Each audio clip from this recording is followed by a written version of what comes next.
Bismillahirrahmanirrahim. Ada seorang teman-teman sekalian, sedikit saya sisipkan kisah di sini, mengagetkan dunia kedokteran di Timur Tengah. Seorang pengusaha, masya Allah, punya keluarga yang sangat besar. Dia berpoligami, punya istri yang 4, kemudian anaknya banyak, harta kerbanya banyak. Perusahaan yang dia tanggung itu lebih dari 20 perusahaan di bawah naungan dia. Orang kaya raya, mampu. Subhanallah, satu waktu di umur 63 tahun dia datang periksa ke dokter. Dia rasa nggak enak, sesak nafas. Waktu di foto di ronsen, tiba-tiba dokter yang foto itu kaget. Waktu selesai di ronsen, dia katakan, mana tadi pasien yang di ronsen? Mana pasien tadi? Pasien ini masih duduk di depan. Pastikan pasien ini cari di ruang kematian. Nggak mungkin, secara ronsen sudah tidak bisa. Jantungnya tidak berdetak. Orang ini tidak berdetak jantungnya. Subhanallah, pada saat dicek ternyata tidak berdetak betul. Ditanya mana, dokter ini tidak percaya. Dia teriak, dia mengatakan ada orang mati baru di ronsen tapi bernafas, gitu kan. Dia panggil telepon teman-teman spesialisnya, kemudian ditelepon datang. Kemudian dikasihlah gambar tersebut kepada temannya mengatakan, mana jenazah ini? Kata teman yang dokter yang foto pertama, ini bukan jenazah, ini orangnya lagi duduk. Kaget dokter yang kedua, jantungnya tidak berdetak secara medis, nggak mungkin bisa hidup. Bagaimana ceritanya nih? Dipanggil, apakah ini punya Anda? Dia bilang, iya ini punya saya. Dicek lagi kedua kali, benar. Dua-dua dokter ini tahu secara teoritis, shock. Ini nggak mungkin orang mati nih. Nggak ada ceritanya nih. Dipakai alat USG pun jantungnya tidak berdetak. Kok bisa hidup nih? Bisa ngobrol. Telepon teman-temannya, sampai dokter-dokter yang asli dari Jazirah Arab pun yang ada di Eropa, dokter spesialis pada datang keesokan harinya, cek, nggak percaya kejadian ini. Dicek ternyata benar. Kemudian ditelusurin lah, kira-kira bagaimana bisa orang ini masih bernafas, masih ngomong.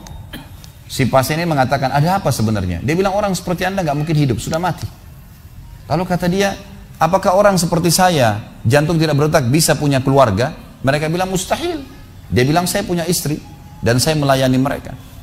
Apakah orang seperti saya bisa bekerja? Dia bilang mustahil, saya menaungi 20 perusahaan saya. Semuanya bisa berjalan. Mereka nggak percaya. Sampai datang seorang dokter yang senior dari Jerman, datang khusus karena kasus masalah yang diundang oleh dokter-dokter spesialis tadi. Dicek, ditemukan ternyata teman-teman sekalian, di bagian bawah jantungnya ada urat-urat saraf seperti terbuat, ya, seperti dibuat secara alami yang mengalirkan darah-darah tertentu sehingga ada pompa nafas di situ. Tidak ada di manusia lain, cuma di orang ini saja. Semua dokter mengatakan ini nggak masuk di akal, nggak ada manusia seperti ini di dunia. Jantungnya sudah tidak bergerak, tapi masih bisa hidup karena dari rongga-rongga urat saraf yang keluar itu bisa masuk udara, oksigen dan terpompa, akhirnya hidup dan hidupnya normal, gitu kan? Subhanallah, ini sesuatu keajaiban. Lalu kemudian ditanggapi oleh seorang syekh yang memang teman dekatnya orang ini, mengatakan, yang saya tahu, ini semua disampaikan dalam khutbah Jumat. Lalu dia mengatakan, yang saya tahu, orang ini tidak pernah ketinggalan puasa Senin Kamis, tidak pernah ketinggalan puasa Ayyamul Bid. Semua puasa sunnah dan wajib dijalankan. Dan tidak pernah buka puasa sendiri, pasti buka puasain orang lain. Tidak ada kegiatan sosial, buat gali sumur, bangun masjid, bagi kitab Al-Quran. Tidak pernah kecuali dia ada di situ. Walaupun andilnya tidak besar, tapi selalu ada. Orang tuanya selalu dibaktiin, selalu bersedekah, selalu kalau datang kepada saya diskusi tentang masalahnya orang. Ini ada tetangga saya punya masalah begini, bagaimana jalan keluarnya secara syariat, dan seterusnya. Hidupnya sibuk dengan ibadah kepada Allah Subhanahu Wa Taala. Allah ciptakan urat saraf khusus sehingga bisa terpompa, ya, udara masuk ke jantungnya. Tidak ada operasi. Ini yang dikatakan yaj'al min amri yusra, mudah, aneh, dokter nggak masuk di akalnya. Dan ini banyak orang subhanallah lupa dengan Allah Azza wa Jalla. Subuh besok insya Allah kita akan bahas lebih jauh masalah itu. Mereka tidak tahu kalau kekuatan Allah SWT. Sakit, dokter, dok, bagaimana saya bisa sembuh? Subhanallah. Sebelum pergi akhi, ukhti, bilang, ya Allah, jadikan dokter ini penyebab saya sembuh. Sembuh insya Allah. Tapi kita tidak bergantung pada manusia. Kata Nabi SAW dalam hadis Qudsi riwayat Bukhari, kata Allah Azza wa Jal, hai anak Adam, kalau kau menggantungkan nasibmu pada aku akan memenuhi semua kebutuhanmu. Tapi kalau kau menggantungkan nasibmu pada selain aku, maka aku akan biarkan kau dengan ketergantunganmu.